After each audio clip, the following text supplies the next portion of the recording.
Во апелациониот суд се разгледуваат жалбите.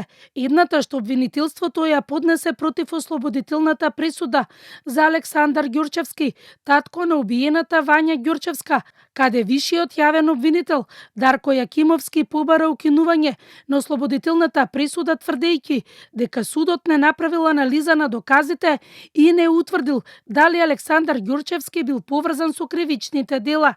Александар има клучна улога од првото до второто дело. Се до неделата во попладневните часови одлука за грмнување на Вања нема. Токму кога е донесена одлуката, Палевски ги повикува Манев и Видевски да дојдат во Скопје.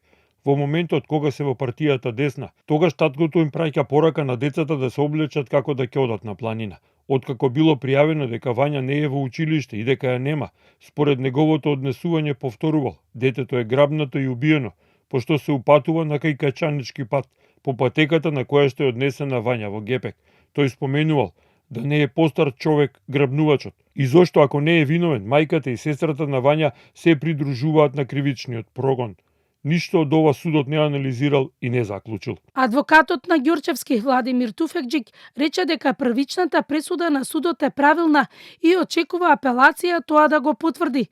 Тој објасни дека е опасен преседан тврдењето дека било логично да нема комуникација меѓу Ѓурчевски и на другите обвинети за убиството на Вања и Панча Жежовски. На прашањето од страна на судијата дали таткото има нешто да додаде, Ѓурчевски само кратко одговори: Од оваа позиција во која се наоѓам како заложник, немам што да додадам. Ѓурчевски замина од судницата заедно со неговиот адвокат, кој имаше друго судско рочиште. Другата жалба е од Љупчо Палевски, Велибор Манев, Боре Видевски и Владко Кешишев. Бараат пресудата да биде укината и предметот да се врати на повторно судење во Основниот кривичен суд Скопје. Палевски и Видевски негираа вмешаност во грабнувањето и убиствата. При сведочењата во првостепената постапка, Манев и Кешишев го посочија Љупчо Палевски како убиец кој директно им пукал во главата на двете жртви.